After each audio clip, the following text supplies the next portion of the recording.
Taking one more question. Neetu tosses 3 coins simultaneously. What is the probability that she get at least one head and at most one head? ये question अभी तक नहीं आया था at least और at most का. इसको बताता हूँ मैं कैसे करते हैं. देखिए, नीतू ने 3 कॉइन्स को टॉस किया है. अब ये भी आ सकता है कि 1 कॉइन 3 टाइम उसने टॉस किया. What is the probability that she get at least one head और एट मोस्ट वन हेड? बहुत इंपॉर्टेंट क्वेश्चन है, इसको समझिए, एटलीस्ट और एट मोस्ट वाले. तो यहां पे हम करते हैं इसको. देखिए, सबसे पहले 3 कॉइन्स के केस में total number of possible outcomes क्या होते हैं ये आपको मालूम होना चाहिए. 3 कॉइन्स, जब मैंने पहले ही बताया आपको, 3 कॉइन्स में जो पॉसिबल आउटकम्स होते हैं उसको कैसे लिखते हैं बताया था मैंने. तो जो 2 कॉइन्स वाले होते हैं उनको 2 बार लिख लीजिए. H H, H T, T H और टी टी. ये होता है जब 2 कॉइन को हम क्या करें, टॉस करें. ठीक है ना. दोनों में हेड, पहले में हेड दूसरे में टेल, पहले में टेल दूसरे में हेड, दोनों में टेल. तो इसको 2 बार लिख लीजिए. जब आपको 3 बार लिखना होता है, 3 कॉइन्स का लिखना होता है, तो इसको 2 बार लिखेंगे आप. ठीक है, ये लिख लिया मैंने 2 बार. राइट. तो 3 कॉइन्स का कैसे चेंज होएगा? पहले चारों के आगे आप एच लगा दीजिए और दूसरे जो 4 बचे हैं आपके उनके आगे टी लगा दीजिए. तो ये हो जाएंगे total number of possible outcomes when you toss 3 coins together. कितने हो गए ये? 8. इसको लिख लेंगे पहले. ठीक है. अब क्वेश्चन क्या है?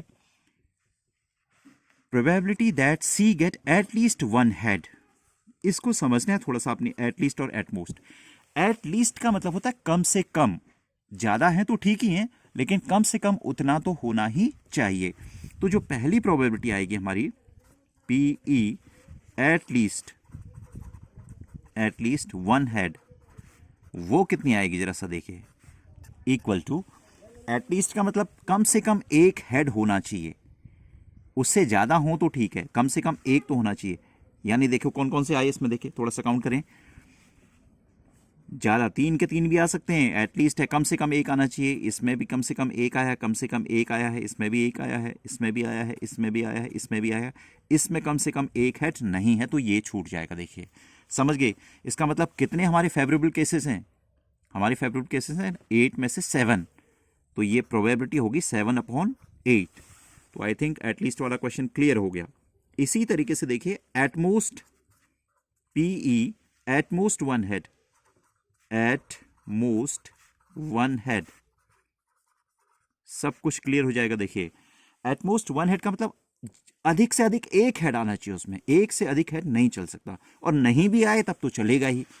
समझ रहे हैं? नहीं भी आए तब तो चलेगा. इसका मतलब कौन कौन से आ सकते हैं फिर से देखिए. एटमोस्ट का मतलब है अधिक से अधिक. तो इसमें 2 हैं, इसमें 2 हैं, नहीं चलेगा. इसमें है 1. ठीक है, ये नहीं चलेगा. 2 अगर इसमें एटमोस्ट वन हेड चल सकता है, एटमोस्ट वन हेड चल सकता है. और इसमें है ही नहीं तो ये भी चलेगा, क्योंकि अधिक से अधिक, एटमोस्ट अधिक से अधिक एक हेड हो सकता है. तो ना भी हो तो चलेगा, यानी कि टी टी टी भी होगा. बच्चे इसको लेते नहीं है, इसमें लेना पड़ेगा आपको. एटमोस्ट वन हेड जब आएगा तो जिसमें हेड नहीं है वो भी लेना पड़ेगा. तो ये हो गया 1 2 3 4 हमारे फेवरेबल केसेस. तो 4 upon total number of possible outcomes 8. तो ये हो गया 4/8. आई थिंक आपकी समझ में आ गया होगा ये. ओके.